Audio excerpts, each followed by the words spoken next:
And we are back for another Hello and welcome episode of the Anime4ALL to podcast. We're reviewing episode Rurouni Kenshin. 9 of the Anime Strike. This episode's name is Kenshin. I am the Red Avenger, and I'm here with my co-host, Game Hunter. He is a special guest today. It's not normally on here. And he is talking about podcast season 3 of the Anime4ALL podcast. And I'm going to let him talk for a second.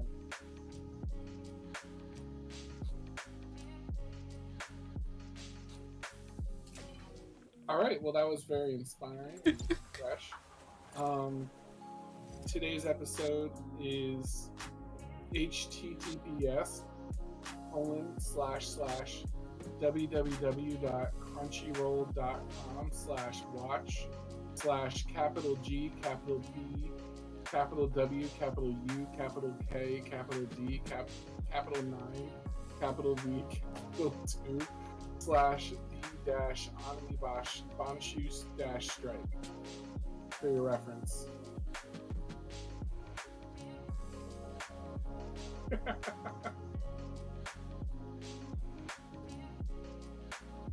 You good? I think I got it out of my system.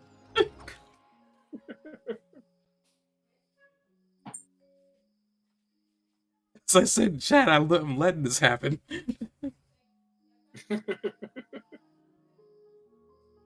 You just let me run out. That's how it is, huh? I couldn't stop you. You already literally bulldozed me at the very beginning of the thing. I couldn't get out of the way fast enough. I snowplowed, not bulldozed. Whatever. Same process. I couldn't do anything. We are another episode of the Anime4ALL podcast. We're here to review episode 9 of the Rurouni Kenshin anime. I'm with Spear Magic Helmet. We're Red Avenger. Spear Magic Helmet. Red Avenger is in the audience. We are gonna just I'm the Redder Avenger. yeah. Princess is the only be one, and he's the one in the chat. Yeah, he's the Red Avenger, but I'm the Reddest Avenger. Sounds like you need to go see a doctor about that. We are here. We're gonna just jump right into this. No ifs, ands, or buts. Sooner than the last few episodes, where an hour would pass before we say anything. I apologize for that. I actually managed to remove the hour in the last episode, so nobody had to sit there listening to music on repeat for just about 30 minutes to an hour of us not saying a dang thing. You're welcome. You did a really good job, and I'm proud of you, and I think your mother is probably proud of you too. There is a lot here. What the heck? I'm just not looking at any notes for this episode. I thought there was going to be a bit. Oh, never mind. I actually ran into episode. Wait a minute. That's episode 8. So there's this chunk. And, okay, so there's not that much. Okay, I actually I thought that ran right. I thought it was like a long list of notes. Okay. There's only a healthy chunk here. So I guess we'll just do what we normally do, which is we'll just talk about things as they come up. Essentially, the episode begins where we last left off, like we tend to do in this series of anime. There's a red man who has the ability to breathe fire. It's a belly button, not a penis. Yeah, I was already well aware of that information, and I kept on saying that last episode. You were the one on about that being a penis.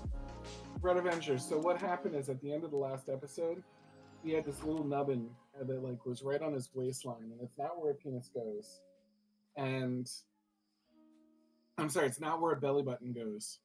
And it looked like maybe like the tip of his penis was kind of sticking out the way it was animated. And I even called my wife in later on because Game Hunter and I spent about 15 minutes debating this. And she looked at it and she said, "Yeah, it looks like the penis is just sticking out of his clothes or something." And I wasn't sure one way or the other until the next episode when he like takes in a deep breath and his chest moves up and you can tell that it's definitely a belly button. But man, it did not look like a belly button for a little while. So I was very bothered by this and very overjoyed to learn that it was a belly button because Something about the other side of that. Got it.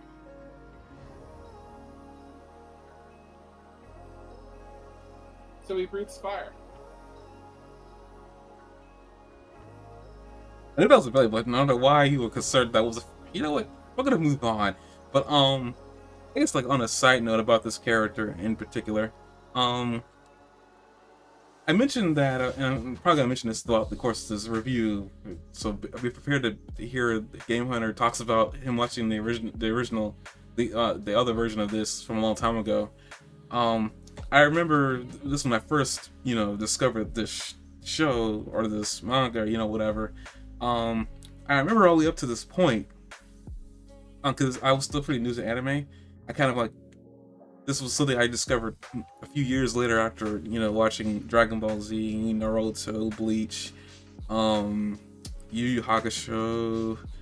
I think I watched a little bit of Hunter x Hunter. I was into One Piece. Again, you're probably noticing a common theme of all these particular shows I'm naming is that they're very supernatural in nature. So like like any of those shows, you can pick from any point. Usually there's something very supernatural happening almost in every fight, and like they're just constantly getting progressively crazier as the show introduces new concepts. I was watching this show, and this is the first time in a while I was watching something where it was kind of grounded and kind of realistic. So I was like, I wasn't expecting. I mean, granted, there's some characters that are crazy, but they weren't like Dragon Ball Z crazy or like Naruto, Bleach. Those shows that have like that you literally leap off the ground and stay in the air the entire time they're airing. So I was like wondering, because I remember watching this, I was like, I wonder. Usually animes like this like to top themselves with characters they introduce every time. Like one character just gets more progressively crazier as the show goes. And I remember like thinking, this show hasn't really gotten to that level of like shonen world shattering powers showing up out of nowhere and just like the cracking of the earth, the end of times.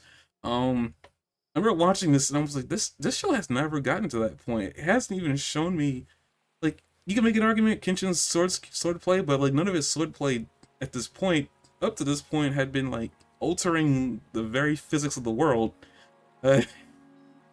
So I was sitting here like, I wonder. And then this guy breathes fire before any information that we learn later on about him even gets revealed. This man breathes fire. My mind was freaking blown because I was like, how in the world are they gonna explain this? I was very shocked because I wasn't expecting a character.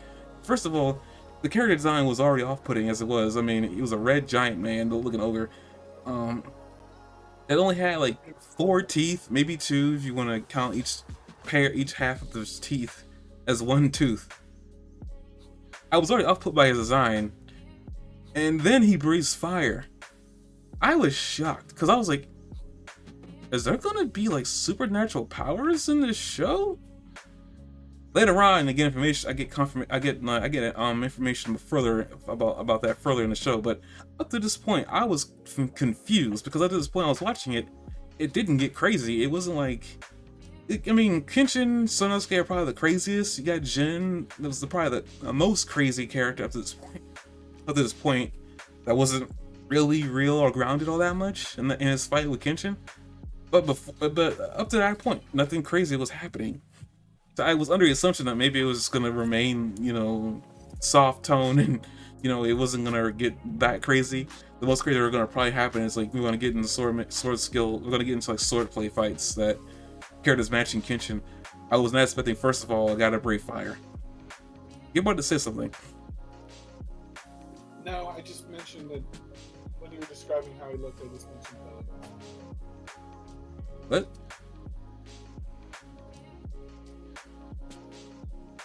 But you faded out there, what? I just said all I did was when you were describing how he looked, I mentioned the belly button. Huh.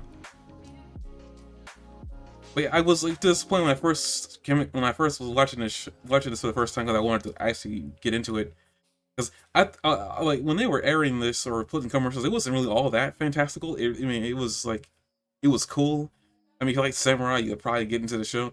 But up to this point, when you like everything kind of seemed fair game, and then he walks in, giant man, just breathes fire. I guess another show that I was aware of that he kind of reminded me of was a show called Air Gear. And there's this one character in the show that is kind of like the same build as him. Um, and by build I mean like for whatever reason, like up to this point in anime that I've seen, fat people weren't really fat. It was really just muscle, and because they weren't flexing all the dang time, it just looked like fat. But when they started flexing, it they like you saw like muscle tone and stuff like that. So I thought that was kind of cool that apparently that was going on with him, though it wasn't all the time. So it was really weird. But Kind of a sumo wrestler build. I don't think do smurfs look like that when they're flexing. I don't think they are. I don't know. I just assumed that was kind of like what they were going for. I guess, I mean, I never thought about it like that, but I guess it means sumo wrestler. But yeah, I mean, when they're really just there's a lot of muscle on them, and it's just unfortunate all the muscle has to turn to fat until they're flexing. But he was a kind of cool character design, and also introduction to okay, so things can get crazy in this show. Unfortunately, the crazy kind of gets grounded again with the idea that later on in the episode we find out that he's got an oil sac in his stomach. And I mean, I'm not talking about an organ. He actually has an oil sac in his stomach, which explains the fire. But I also find it kind of crazy. I'm guessing he had his teeth removed and put in flint teeth, because he has flint teeth, which is what he's able to use to spark the oil coming through. I can't imagine that's safe for the face. The blowback would have to be enough to blow you out. But pretty much the ogre. He seems to be pretty toughened up to it in practice with it, so I'm imagining that's part of it. And if you look in his mouth, you can see kind of like the jet. You know what I mean? So I think he projects it pretty far past his body before it makes. It's still unrealistic. He swallowed that whole damn thing, you know. But at least it's like a little tiny bit defensible. I mean, he's got like an oil tanker in his stomach, though. I mean, I guess I don't know. I wonder if you can move your organs in such a way you can actually kind of have that kind of thing in your stomach. I mean, I know your organs are very soft pieces of tissue, and you really shouldn't be trying to move your organs around your body, period. But still, like, it'd be interesting to see if you could actually do that in real life. I'm gonna guess no. Or like not like at least not in that way. I'm sure there's some like mini version of it that happens in real life, like something in someone's cheek or something like that. But I don't think. I mean, you gotta believe, man. You just gotta believe.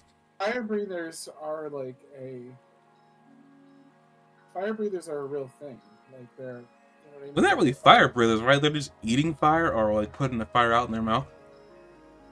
Yeah, but like the fire eaters, like usually either eat the fire or if they're breathing it, 'cause that's what I had said, not eat.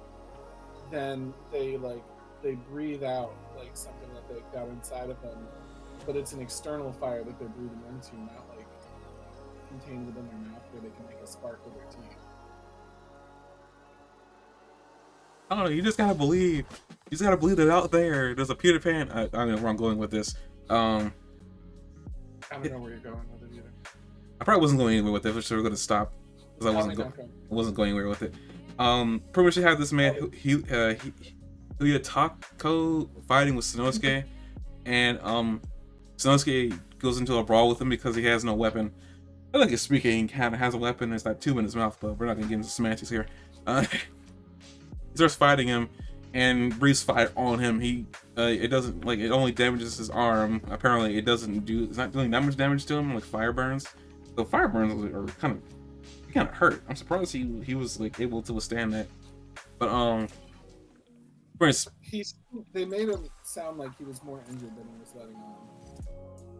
Yeah, I could probably believe that. He rushes in, punches him in the gut. You actually see the oil come out of his stomach, out of the tube. So we don't know he hit the oil spot in his body.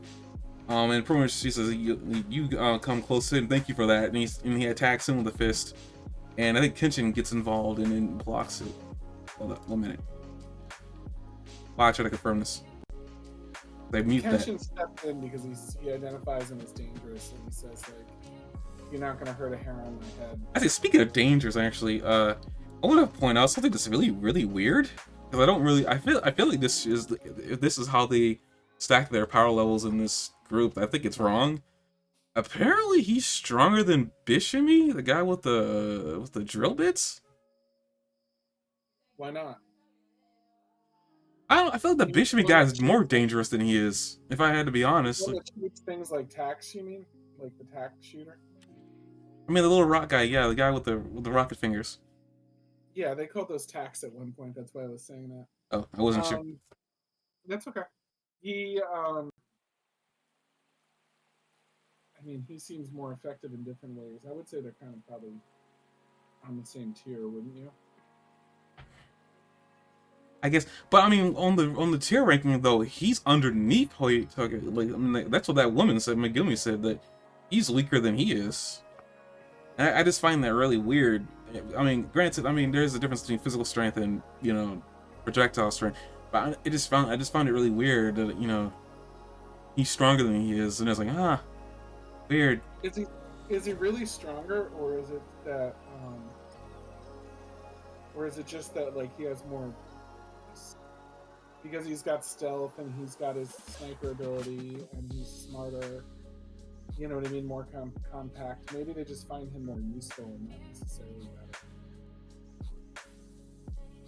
Oh no, but usually when these groups that have these hierarchies, usually if you're below somebody, you're physically weaker than that person above you. They wouldn't stack you below a person if they found you more useful than another person. Even sometimes in groups like that, they usually. If those two got in a fight with each other, I would bet on the little guy. What? Repeat that? If they got in a fight with each other, I'd be betting on the little guy. No, I understand all that. I understand, at least in the group hierarchy, that Megumi said that. She wasn't. I guess she wasn't really discounting Bishimi, but at the same time, she made it sound like, at least from what I could read, a swordman could never defeat him because he's tougher than Bishimi is. I think is what she said. I just found that a little bit odd. The guy that can throw poison at you is weaker than the guy that can breathe fire. And then another thing too is he can direct his element at you. The fire breather just breathes fire out. I got you. In all instances, I would honestly, in my opinion, I mean, I didn't write this, so I can argue all I want. It's already been set in stone, but it just seems really weird that is the case, that he is weaker. You would think the smaller guy, as you're already saying, would be the stronger one, because at this point in shows like this, small compact packages are meant to deceive you more because they have more power. Like when Frieza gets smaller as he gets more powerful. I mean, this is a big thing. It's coming in small packages. It's it's one of those things. It's just really weird that in this case, now granted, maybe you're right. Maybe there isn't much of a strength difference, and maybe they're being ranked differently based on that. And maybe that's why I would think that it's kind of a problem with their ranking. But I mean, I guess also to play devil's advocate, I mean, Bishimi has already been shown not to be that great and smart. I mean, the man nearly got killed by Kenshin in the dojo back there, and he was just sitting there laughing, cackling like a freaking witch. And he has his nose broken and everything too. This guy at least was able to take a couple of hits from them. So maybe it's more of an endurance thing than physical power. But I don't know. I just thought it was kind of weird that she says that. I agree with you. I think the little one should be more powerful. But Persona goes, charges in there, punches him in the gut. He gets it. He's gotten in close now, and then the guy goes in for an attack. Kenshin blocks, and Kenshin pretty much makes fun. I guess we get to the point where Kenshin makes fun of his technique, calling it a street performance trick. And it gets underneath his skin. It's like, wow, that's kind of interesting. You're a warrior. Of course, someone's gonna make fun of your technique. Right. Like, how dare you call it a trick? my precious technique, and he's like, you're not gonna harm a hair on my head with the fire, and Kenshin proves just that. Sleep well, Red. Huh? Sleep well, Red. Oh, Red's going He said there. he's gonna catch him sleep, so I was just telling him sleep well. Yeah, take care of it. But he pretty much proves that by dancing around his fire, well, cutting through the flames, what they said he did. I think that's what he said he did.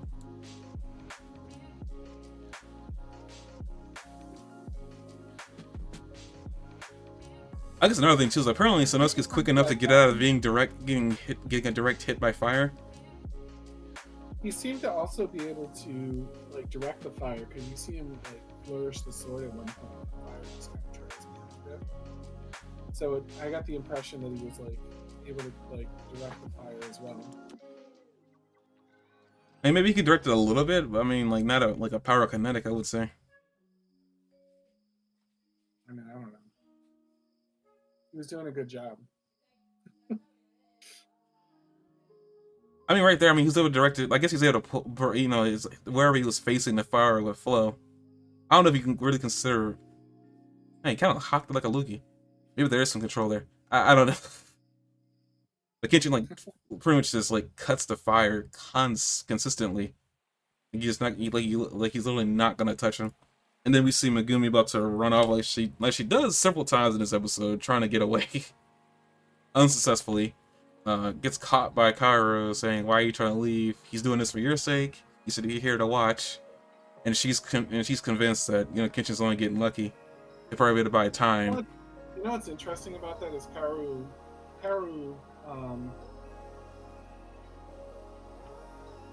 catches her then, and then Kenshin catches her later. It's like another sort of parallel between her and Kenshin that they seem to be drawing little parallels to compare the two and what they're able to do. And Kaoru seems to be I don't know, she seems to continuously impress in little ways too. And I can increasingly see like what Kenshin sees in her. I mean, she's definitely something. I mean, she isn't typical, you know, females that you see in anime. You know, that typically are, you know, that aren't really useful, or they're useful when they first show up, and for whatever reason they fall off. For whatever reason, even though she's not really a physical fighter, that we've seen at this point. Small detail at the very end when Kenshin catches Kaoru and talks her out of leaving, and he says, "You can stay here," and then he says, "Isn't that right, Kaoru?" or Miss Kaoru, or whatever way he refers to her. But I thought that was interesting because he noticed. I was like, "Is he noticing her aura?" I mean, I think this is all a part of his whole, like, I will make sure that no harm ever comes to you again. He's always keeping an eye on her. I mean, it's not like you can sneak up on this guy. I mean, so far, only Hanya and Bishime was doing it pretty poorly, apparently, because, like, I mean, Kenshin kind of noticed, like, as he was there, he notices his, like, killer intent immediately as he's about to shoot Megumi. In his rage of like, this is her fault. I'm in this situation after Aito gets, you know, pretty much punched into oblivion, or well, not in oblivion, but punched, you know, into concussive force onto the floor after having his flame sack yanked out. Wording, but yeah, I mean, but essentially, yeah, I mean, I mean, everything apparently has an aura. As far as we can tell, like, swordsman spirit is just an aura that swordsmen are able to feel. But I mean, so far, like, we've seen him experience, like, you know, show that there's killer intent in the area. Granted, it doesn't seem like he knew exactly where Bishime was. He may have knew the direction he was in, because he kind of rushed in to see if he couldn't block the bullet, well, attack, I should say. I should start using the actual term, the attack, and apparently, I'm guessing either Kenshin didn't know where he was going to throw the attack, or he was trying to protect Kaoru at the time. One of the two. He shot it, and he was going towards Megumi, who at the time was trying to get away again. And Yahiko jumps in the way with his arm. And at first, I was kind of confused at what was going on there with his arm. Like, I wondered I think the tack stuck in his body. 'Cause I don't think there was an exit wound from what I could tell. Maybe you saw a little more detail there, but I don't think there was an exit wound.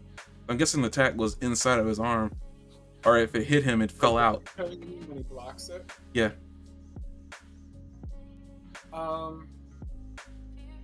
You ask a good question. I don't remember ever seeing any.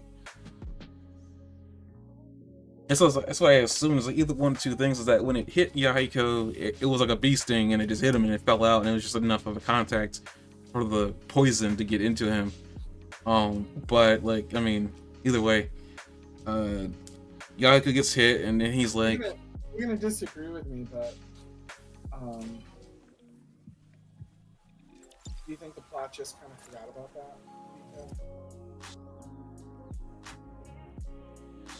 what do you mean? Do you think the writers just kind of forgot about that the bullet needed to go somewhere?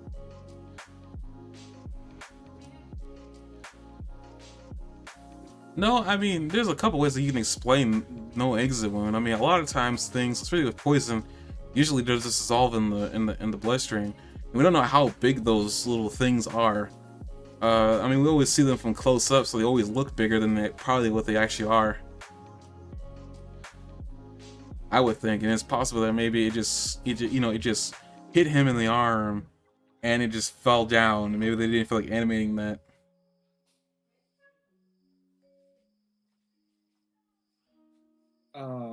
Maybe. I'm just gonna have a look.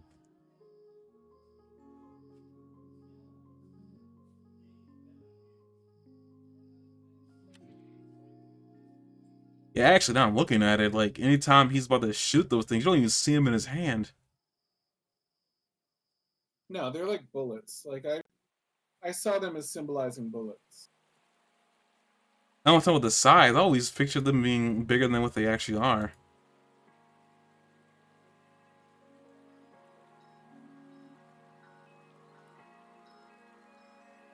Wait a minute. I think actually it did just hit him and it fell off. There's a moment there when Yahiko's arm gets in the way after the impact. Oh, that's just blood.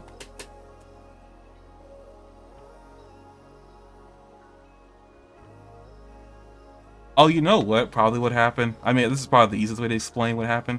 I mean, think when something moving at a undescribable speed hits something, usually if there's something in the way just enough, it just changes the trajectory. I know you're not gonna buy that, but it's probably the best way to explain it is that Yahiko's arm managed to, for whatever reason, cause the bullet to go down and maybe just miss her just enough to hit the ground. He's underneath Yahiko's wrist. So I can honestly buy the trajectory being changed just slightly enough. You're gonna be surprised, but I don't disagree with you at all. Like, I think that it's possible that Yahiko was tough enough and disciplined enough to have a technique where he could deflect it without being completely hit. But I don't think that the answer to this is shown very clearly in the. I think we could definitely headcanon and say that, like, he deflected it. I think that's probably within his capabilities. I just don't think it's 100% clear cut in the anime what actually happened. Honestly, I don't think it really matters, because I mean, her getting hit with the bullet wouldn't serve the plot in any difference, because she could just heal herself. But not heal herself, more like know how to cure it. Which, by the way, after he gets hit, it'd be less heroic if Yahiko hadn't stopped it. You know what I mean? He failed. So I like to think that he completely stopped it. Yeah, after Yahiko also needed a doctor to like attend to him. So that also is a hint that, you know what I mean, he probably like stopped it entirely because she would have needed the doctor's help as well. Yeah, Yahiko stops the bullet, and after only a few seconds after the fact, he's affected by the poison, and we learn that's what I guess Bisham's real talent is poisoning from afar.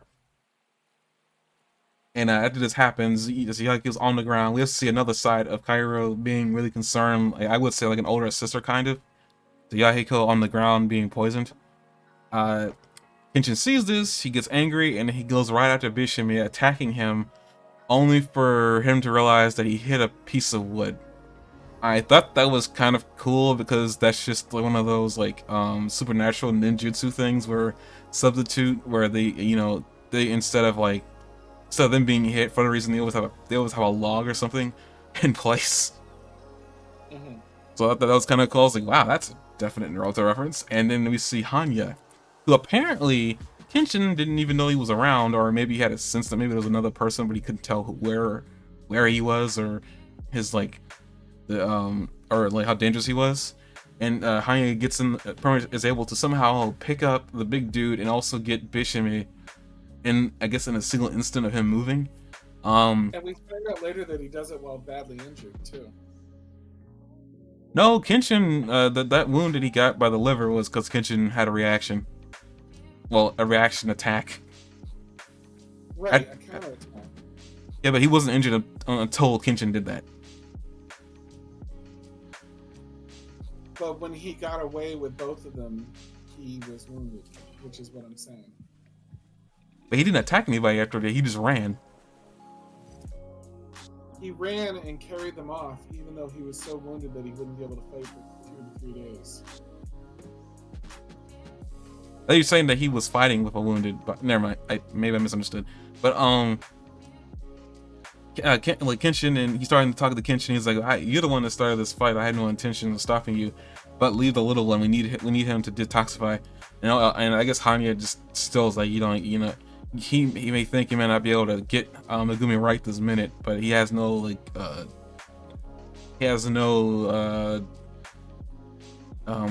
what's the word I'm looking for? He has no what's the word? He has no intention. I guess I'll just better say he has no intention of like helping them out, after the poisoning trick. I guess it's being still realizing the situation of him being Kenshin being the enemy. And then after that, he tries punching Kenshin. Kenshin deflects it. Apparently, in that instant, also another attack, Kenshin also managed to not like mortally wound him, but hit him hit him somewhere in the body where his liver was nearly in danger.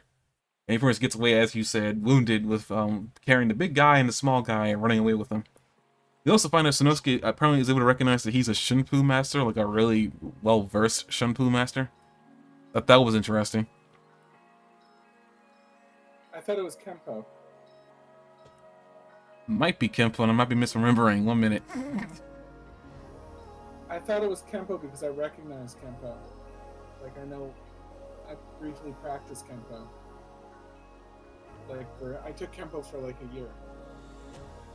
I was like, oh, cool, that's like Shotokan. I mean, you're the one who took it. I mean, you know better than I would. I'm just gonna look at the episode real quick, and yeah, Kempo. Sorry, so Kempo master, and he trained extensively in Kempo. The Shunpo is difficulty. Never. I don't know why I said that. Okay, whatever. After all that happens, now they trying to attend to Yaiko. Kenshin brings maybe just suck the wound, get the poison out. Not Megumi, dang it. Kairo's about to do so, and then it's stopped by Megumi saying that's stupid. You're gonna get a bacterial infection. I never thought about that, because usually in any fiction, when they do that, they just don't care and get rid of the poison and they put a bandage on it and they attend to it later. I guess I never thought about there being a bacterial infection from saliva from someone else's mouth. That was interesting. It's a little dramatic to me for there to be a bacterial infection. Like, I was like, well, here's the thing though, Josh. This is a time period. Things are not as it's not even about technology. It's just knowledge. In this world, they're not as advanced. Japan at this point still is progressing towards westernization anyway. So I mean, the knowledge of certain things is a lot more valuable. And it might be an over-dramatization that maybe there'll be a bacterial infection. Who freaking knows? I mean, I'm not versed in medication or science, not science, but medical science of everything. I mean, there's the things that come in contact with our body that you'd be surprised at how many germs exist and what germs can and will kill you. So who knows? She was just taking a precaution, considering that she's trained in medicine, and she may know something that they don't. She's also kind of lecturing them. But she has a doctor, which we find out here. She as she's like looking at Yaiko, and is apparently skilled enough to, from a couple of symptoms, tell what poison he was hit with. I'm actually kind of curious. Did you find any information about that, or did you not look it up? The poison. Yeah. Oh, The I should. poison was its common names are Jimson weed, thorn apple, devil's snare, and devil's trumpet. Oh. It's pretty much just a poison, and there's also a hallucinogenic like factor to it. But it's so misuse that it's not. It's probably never going to be this. It's probably never going to, even though it's a hallucinogenic, it's probably never going to be like a drug that you could abuse because the effects on the mind and body are not like pleasant, highly unpleasant.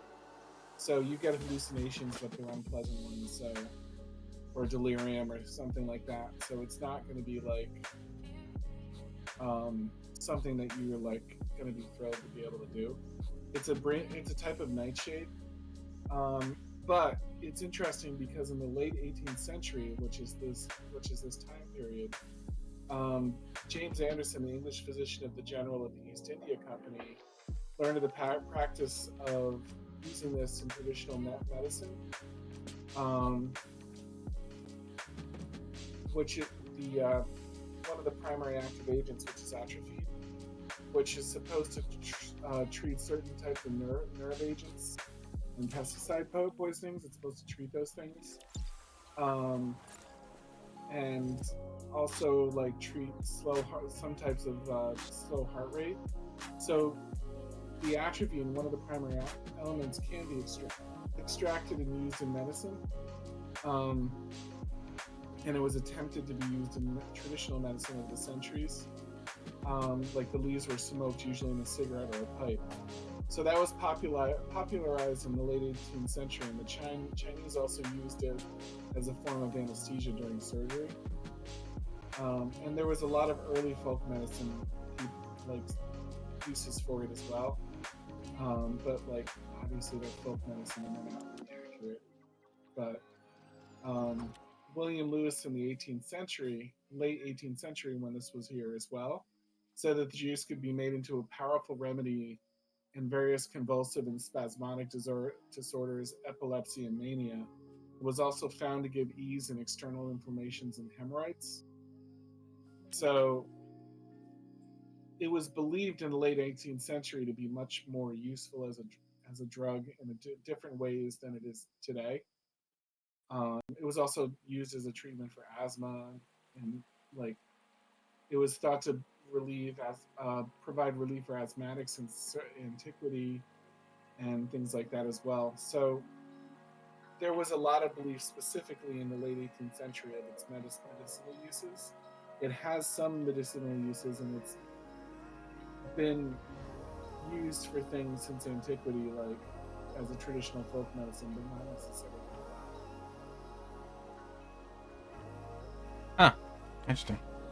But she finds out that he was poisoned by this leaf, and she provides detailed instructions. Apparently, very detailed instructions, because the doctor of the dojo, but the dojo, Kairo's dojo, brings it up as after Yahiko's out of the woods. I mean, he's still got like 3 to 4 days. Granted, in that many times, probably just a day at this point. If I know Yahiko. But he brings that, whoever wrote this note knows what they're doing, knows what they're about, and I guess he assumed that the person who wrote the note was a man.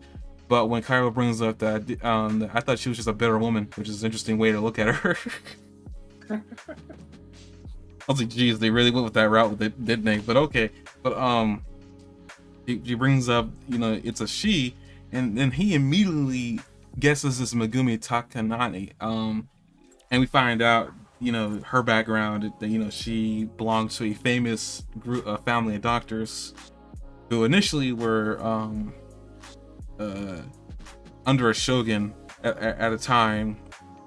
But basically during the time period, doctors doctors usually, I guess, belong to a head or somebody, or they belong to somebody, or family doctors belong to somebody, and they only like, tended to the king or queen or whatever's family. These doctors, on the other hand, didn't do that. They actually just like treated everybody like medicine should. Not gonna get into that. But first, long story short, they ended up leaving their shogun after learning of Dutch medicine, which is what they call westernized medicine. They went back to, they went to learn in Nagasaki and ended up going back to Iowa, I think is the name of the place. We found out later on that she's actually from Iowa. Her family was. Kenshin picked it up from her use of the word nuisance, which I think is also interesting. I understand that words mean a lot, and how you say certain things matters a lot, especially over there. But it was kind of You cool. mean Izu or Iowa? You mean Izu, right? Aizu. Mm-hmm. I want to say Isa. Sorry, Aizu. But Prince went to Aizu. She's from Aizu. Her family is. And apparently, at some point before all this, her family, her father, mother, and two older brothers were drawn into a war. But apparently, it's historically accurate. I think. I really don't know. I'll leave that to him in a minute. They went to a war. The father died, and so far we don't know what happened to her mother and brother. Like they disappeared after the war had ended or the fire settled, and she was alone by herself, which is something that Kairo was able to identify with.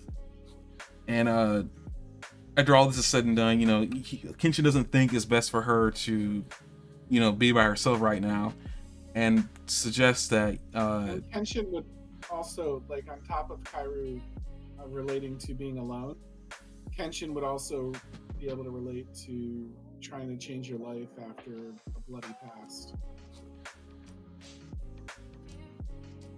I would have more to say about that, but I'm not gonna say more. For a lot of reasons. No, I'm saying what I mean. The thing I have things to say about that, but I can't. Even in the opening, like I watched the opening, I noticed that he was sitting in like a field of skulls on top of like the bones of the dead. And then I don't know if this is new to this episode or not, because I noticed some new scenes in the opening scene from this. But there's a scene with a hand like with a hand sticking down with blood dripping off of it, and Kenshin kind of sitting on the screen with the hand dripping blood next to him. And that reminded me of Macbeth. Are you familiar with the scene in the Macbeth with the bloody hands? I don't think so, but I'm pretty sure you're gonna tell me. There's a scene in Macbeth with bloody hands where I knew it. Committed a murder, and she's trying to clean her hands, but she can't get the blood off of her hands. And that's like that's where the phrase "there's a lot of blood in her hands" like comes from. Is the fact that like when she killed the person, she couldn't wash the blood off her hands at all. So seeing that, it's become really popular. I mean, Shakespeare's works are pretty across the board. So when I saw the hand dripping blood and then him sitting there, I was thinking to wash the blood off his hands. What might have been the metaphor that they were going for there. Even if they're not familiar with Shakespeare, Macbeth being like probably one of his three most famous plays, even if they're like not familiar with Shakespeare, just the phrase "you've got a lot of blood on your hands" probably translated over to Japan at some point because it's just extremely famous. It's probably famous in a lot of ways.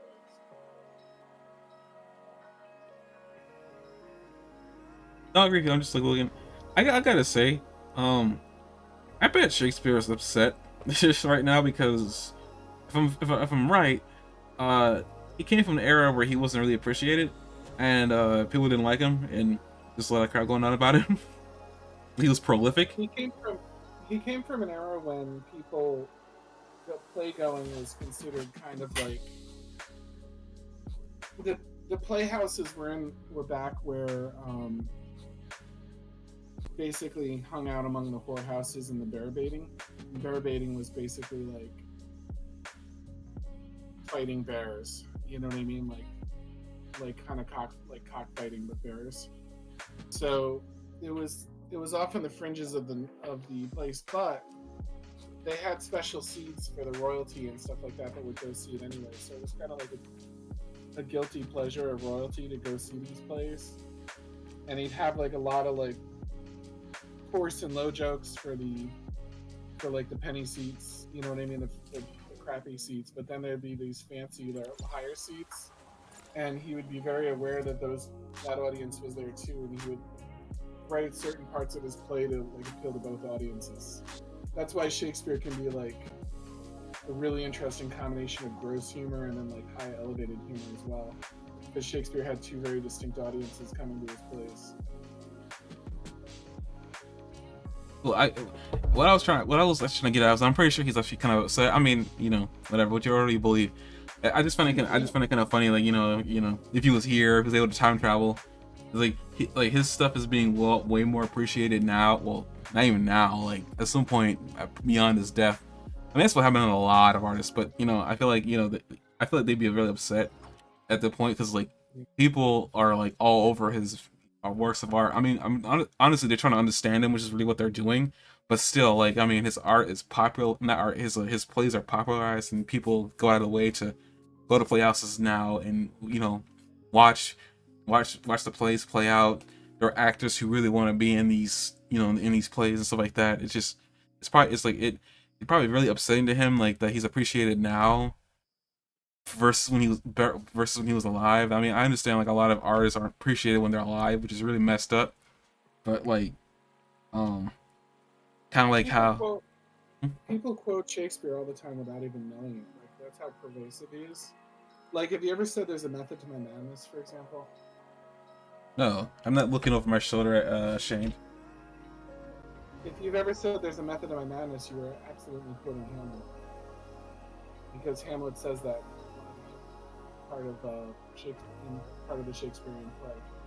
If you read Romeo and Juliet, like, it's like every third sentence is something that everybody quotes every day without like meaning to. Even down to like love at first sight and stuff like that. Like there's a Romeo and Juliet reference and stuff like that. It's just kind of weird because I even think about like painters. When they were around, they were poor. And apparently, you learn. I was not aware of some artists. I forgot the name of the artist. Was it Galileo? Somebody like apparently was like very nearsighted. We learned later on he just not really capable of seeing really well. And his paintings were apparently a very what? Was it Monet? Might be. I think a lot of artists back in that day were kind of like had an eye problem, I think. But I mean, yeah, it was kind of weird. I actually had to look that up because it was a show I was watching that brought that up, and I was like, that can't be a real fact. And I look up, I'm like, oh, hello, they might actually have a point. Maybe he was. We don't really know, but I mean, they have a suspicion that he might have been. There's a really favorite poem of mine that's called Monet Refuses the Operation, and it was. Why are you laughing? No, I'm sorry. When you say he refuses the operation, I can only think of the eye operation. I'm sorry. That's the only reason why I'm laughing. I'm making fun in my own mind. Sorry, don't worry. That's why I giggled. He's talking about Monet's refusing the operation to fix his eyes, as a famous painter with like bad eyes. Do you want me to read it quick? It's not that long. I mean, we're already here. Here. Doctor, you say there are no halos around the streetlights in Paris, and what I see is an aberration caused by old age and affliction. I tell you, it's taken me all my life to arrive at the vision of gas lamps as angels, to soften and blur them and finally banish the edges you regret I don't see, to learn the line I call the horizon does not exist, and sky and water so long apart are the same state of being. 54 years before I could see, ruined cathedral is built of parallel shafts of sun, and now you want to restore my youthful errors. Fixed notions of top and bottom, the illusion of three-dimensional space, wisteria separate from the bridge it covers. What can I say to convince you the Houses of Parliament dissolve night after night to become the fluid dreams of the Thames, or the Thames? I would not return to a universe of the objects that don't know each other, as if islands were not lost children on one great continent. The world is flux, and light becomes what it touches. Becomes water, lilies on water, above and below water. Becomes lilac and mauve and yellow and white and cerulean lamps. small fists passing into sunlight so quickly to one another that it would take long, streaming hair inside my brush to catch it, to paint the speed of light. Our weighted shapes, these verticals burn to mix with air and change our bones, skin, clothes to gases. Doctor, if you could only see how heaven pulls earth into its arms, and how infinity the heart expands to claim this world, blue vapor without end. Basically, he's saying to the doctor, like, it took me my whole life to see the world this way, and you want to take it back and bring me back to the mistakes of my youth when I couldn't see these profound insights that make my art what it is today. I'm more taking it. I mean, it's like the way I'm taking it is not really a disrespect or anything like that. From at least what I'm taking from it. I mean, as you say, yeah, you're right. But I'm saying as like he isn't like he probably shouldn't have used the word mistake. But I understand where he's coming from with that word. But Yeah, a lot of people like to say that Monet painted the world the way he saw it, and they're not wrong. And he pretty much views he didn't view his lack of perception as an illness. He thought it was like a gift because everybody else right. saw the same and he didn't. So I mean, yeah, I could definitely see like maybe that's how artists really viewed themselves back then. It's like, you know, if you were nearsighted or farsighted, if you had that and like, it was a gift kind of, it wasn't like an illness like it is to well, not illness. It isn't like a medical thing to be corrected. Like it is today. If you're nearsighted, you usually get glasses or you get contacts. One or two. You don't stay nearsighted because it actually can impede your way of life. But for him, it actually for them it improved their life. I always say this, but I need my glasses because things are really blurry. There's no way I could paint anything like this. I took my glasses off to really prove this to myself, but yeah. If I already didn't know what I was looking at right now, I think I'm looking at like a very misshapen blob. Makes me wonder if I could ever like. I mean, it's probably not possible because like, I'm pretty sure the original artwork isn't really accessible right now. It'd be kind of cool to actually get a physical look at it, and being very, my eyes not being correct. I wonder like what would I be able to see what he saw. It's interesting. It's an interesting thing to think about, at least in my opinion. But back to the episode at hand. Sorry. No, I just thought that was an interesting poem. I linked it to you in Discord just in case you ever want to take another look at it. But since you were talking about, that I happen to know it was Monet because of that poem that you were probably referencing. So I'm pretty sure he wasn't the only nearsighted artist though. Yeah, he's probably the most prolific, but still. It's probably one of the more popular, if not. Monet's pretty household name. But back to Megumi, you pretty much find more about her family, also specifically her inclusion in the opium epidemic. Essentially, after her family disappeared, she ended up moving to Tokyo 5 years prior to this, and met with a doctor who she didn't know at the time was making opium specifically. When he apparently was making a very addictive strain. I'm using a method called spiderweb, which apparently takes it takes less ingredients, but it's more powerful. I'm inadvertently following your notes here, and I'm not even looking at them. Yeah, it's half of the processing and half of the ingredient. No, it's twice as addictive and half the ingredients to make it, so it's 4 times as profitable. And the doctor was apparently in cahoots with Conrio. Conrio caught a hold that apparently he was doing this and was trying to get the the process from him. And they say that his group, the Oniwa Shendaru, sorry, people will get that if they watch something else. The Oniwa Banshu accidentally, I say quote unquote accidentally, killed him in their process of trying to get the information out of him. And it was revealed that apparently because she was working with him, she knew the process, and she ran away Right. mainly because she did not want the opium to end up in the streets, mainly because this strain was so addictive that it would ruin Japan. And I think she said 3 years or whatever she said. It was a very short amount of time. It was ridiculous. And she seemed very sure of it. She's like, this many years. Well, I mean, she was the one making the drug, so I guess she would know. But pretty much she knew that this was gonna ruin Japan in a very short amount of time. And as she's telling this story, she starts tearing up, and then Kenshin pretty much says, as he normally always, forgiving people, saying, you kept a hold of this secret for 3 years after finding this information out because you didn't want Japan to fall. You should forgive yourself and stay here with Cairo because it's probably more safe for you to be here where I can protect you versus you being out there in the streets.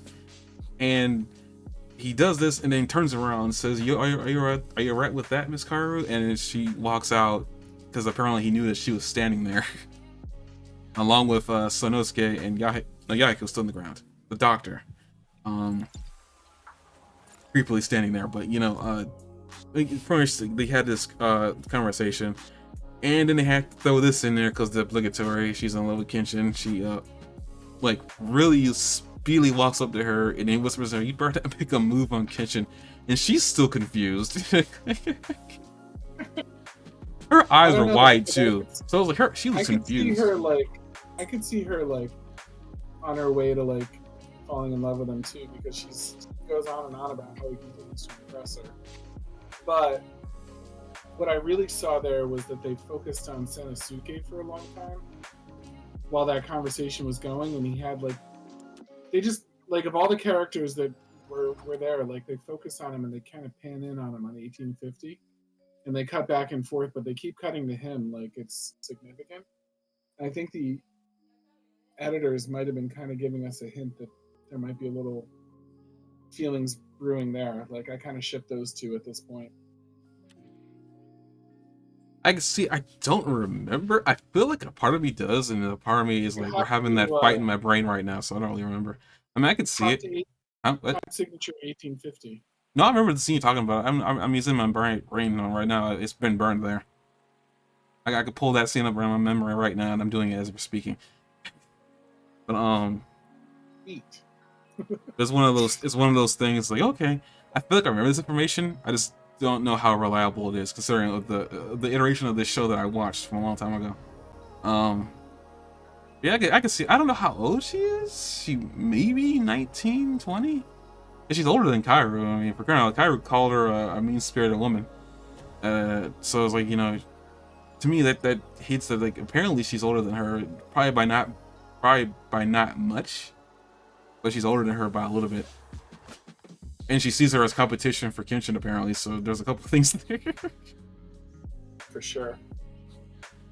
But I'm only just taking I'm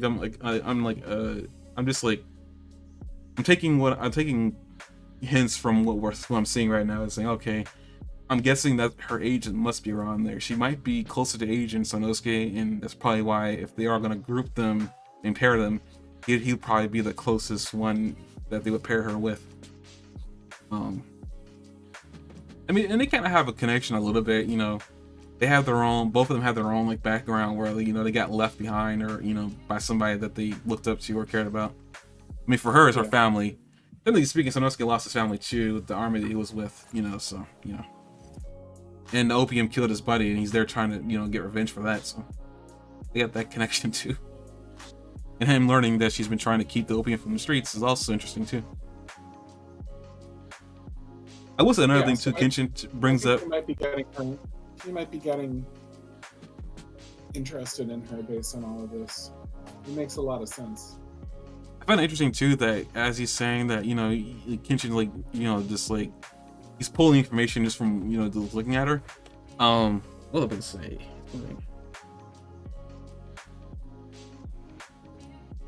How she's been keeping the opium. She feels like she's been trying to. It's her duty to keep the opium off the street. It's kind of interesting that he's able to pull the information just from her story. Because like I mean, she didn't tell all that. Oh, another thing too is like even she was like he was asking like, can we get the full truth this time? And it was like, huh. So he can tell that she was telling the truth about some things, but not all of it. Right. That was an interesting thing that he could tell from it too. It was like, okay, he can definitely tell that some of the things she's saying wasn't a lie, but the others weren't. And we finished end the episode with the group.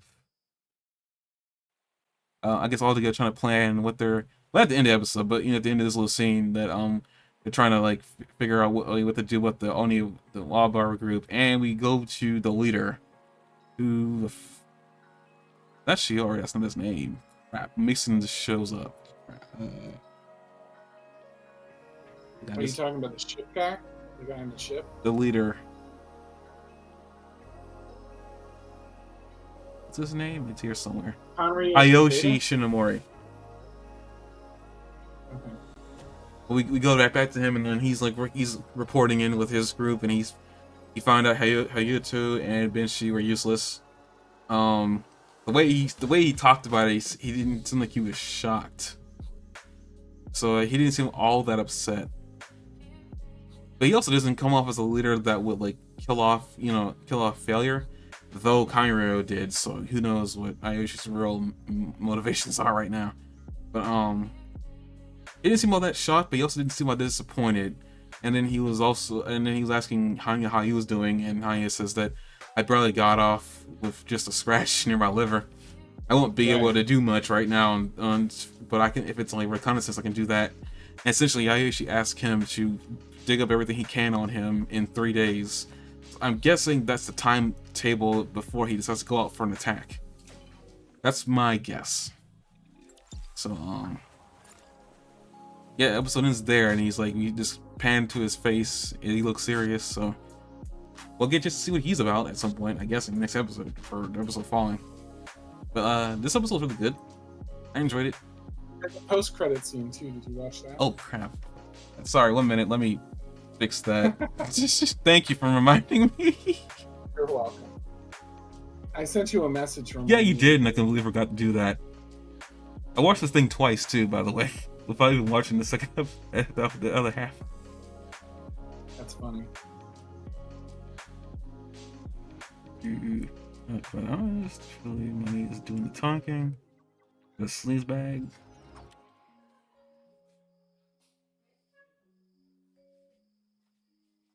He's hugging a train conductor. Oh, the captain.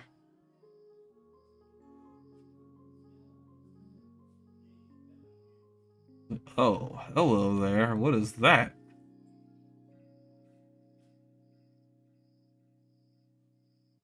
I hate the lights hitting it like, oh.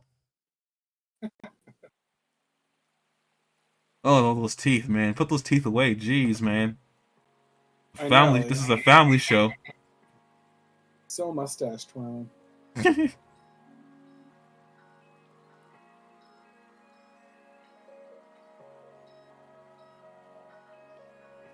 Okay, so Kyra is already displaying things I hate about him already.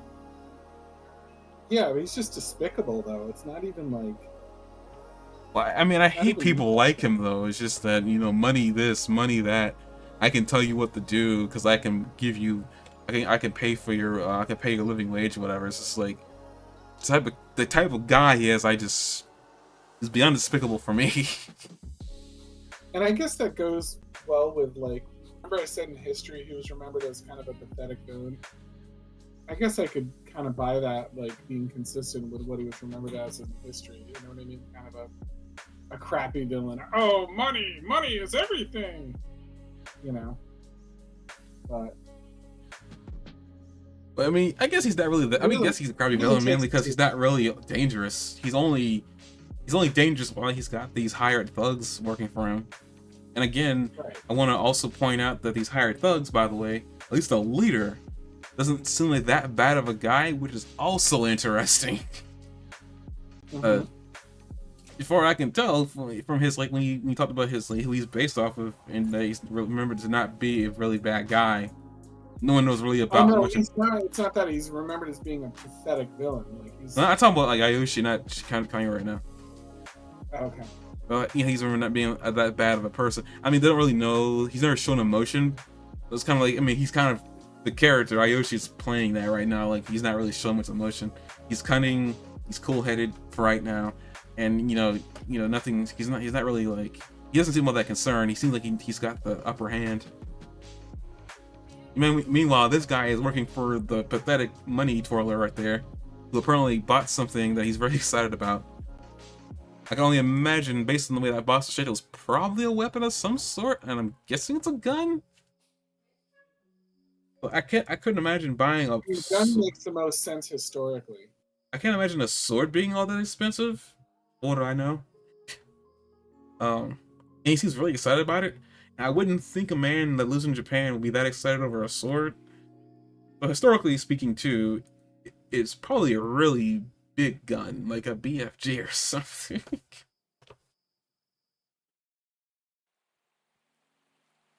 Cookie points for Matt, I got that. But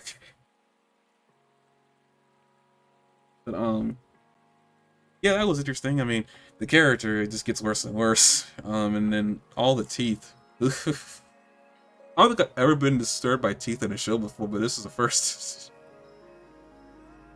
I think it's gotta be the way he grins and whatnot. It's just one of those weird things. I'm also kind of reminded of the art style of Hellsing. Been there, it worked. Kind of reminds me of like a discount Alucard. I want you to try to find something for me. And like I said, I can't take screen captures, but I'm wondering if this has anything to do with anything that we're watching so far. In the new credit opening, they flash maybe 3 or 4 times an image of this tuning fork looking thing. I don't know what it is, but one of them is at 146 or so.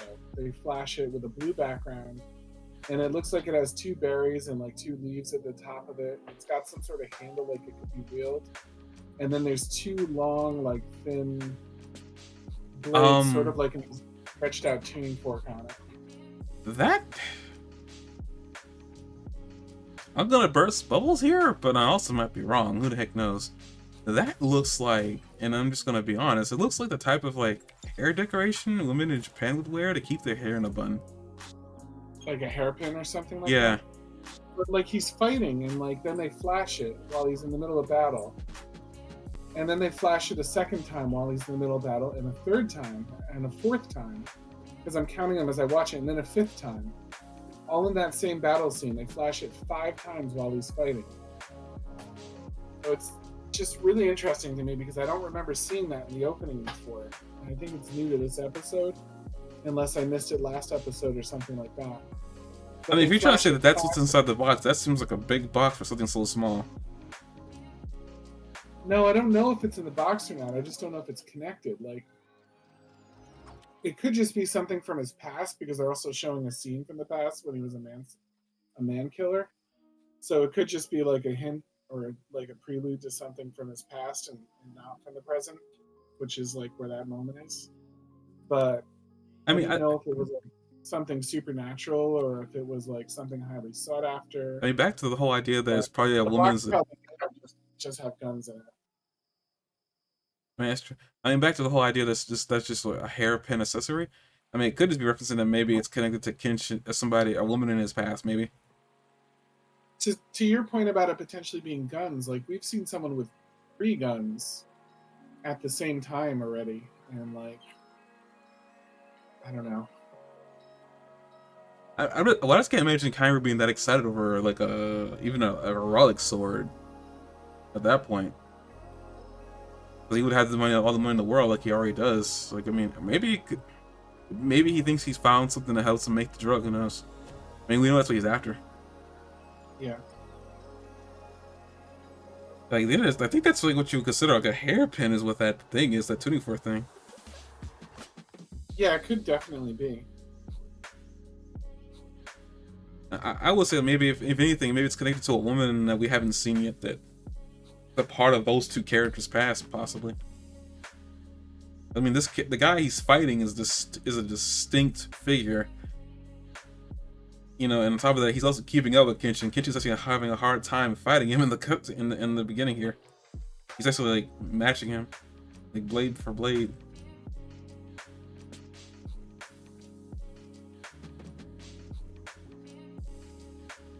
I suspect we'll probably see what the heck it is, because I mean everything in this opening so far is showing up in the anime. Hey, was that little girl there the entire time, or is that new? Maybe she's always been there. It's weird. I don't remember seeing her. The little girl in the pink clothes at the during like the restaurant scene in the intro. With that girl that's always at the restaurant and saying Sanosuke always got away without paying somehow. Oh yeah. I don't remember this girl was there. I feel like I would remember a character that short walking in, but I probably just missed her. It could have just been a customer too. Well, this isn't a customer though. That looks like she's working there. Yeah, you're right. She's holding the tray. I don't know. I probably just missed her. Is probably what it is. I'm not gonna make a big deal of it. I thought that part of the show opening was just the same as always, though. So I don't know. I could be wrong about that. I'm just gonna say I missed it. They flash a lot of stuff. They flash a lot of crap, but I don't know why that's a pun. But we're just gonna.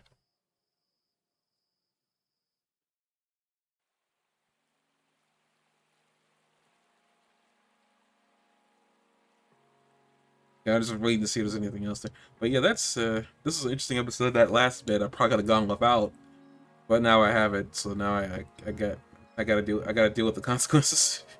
I don't like that character. He's not interesting or compelling to me. I don't think he's supposed to be. I think he's just there to be a conflict piece that essentially, because like I mean, so far, the few times we've seen him, he's always with somebody.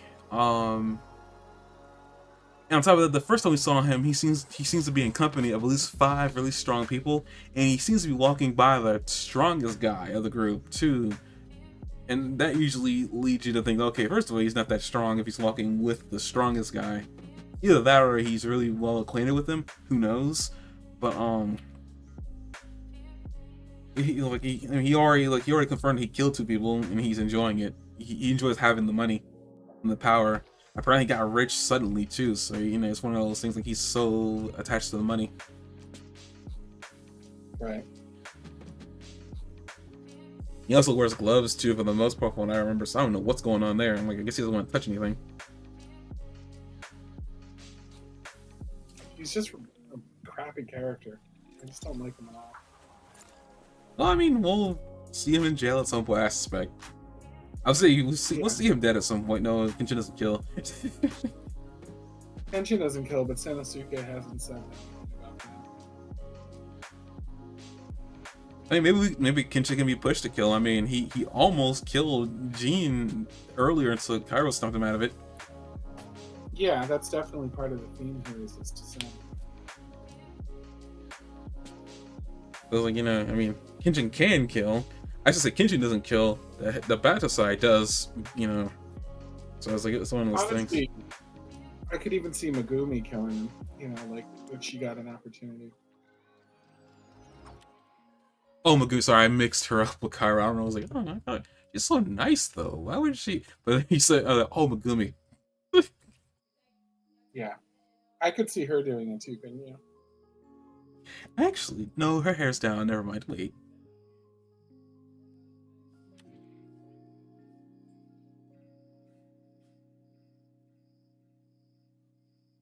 Your hair's down. Never mind.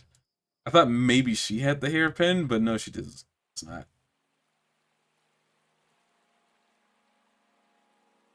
But she had a hair accessory, but she doesn't. But yeah, this is a good episode. Can't wait for the next episode. Which actually, speaking of that, that'll be the last review of the year. The next episode. Oh yeah. The next week following is Christmas, so yeah, the reason to act will be the next episode we review. And it's interesting because Sanosuke is in the thumbnail. I am fairly interested in what's happening. Oh, that's a creepy And face. it's The called a glasses are reason. disheveled. The teeth are all exposed. Why is he sweating? Sorry, what? Is he sweating?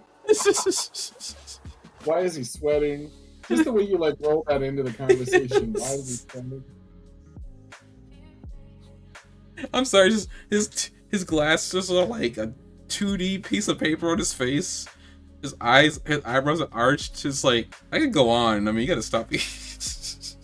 He's just an awful character. Like his teeth are all exposed. You can see his gums. Like, okay, dude, we get it. Like we can't even see his eyes through his glasses. They're just all steamed up. He's very like orgasmic about whatever the hell's Why going am I on. roasting this man? Let me get out of here. Gosh. But you had something to say, but I guess before I went on that anime tangent, I think. No, you're good. I think that's a fantastic note to end on.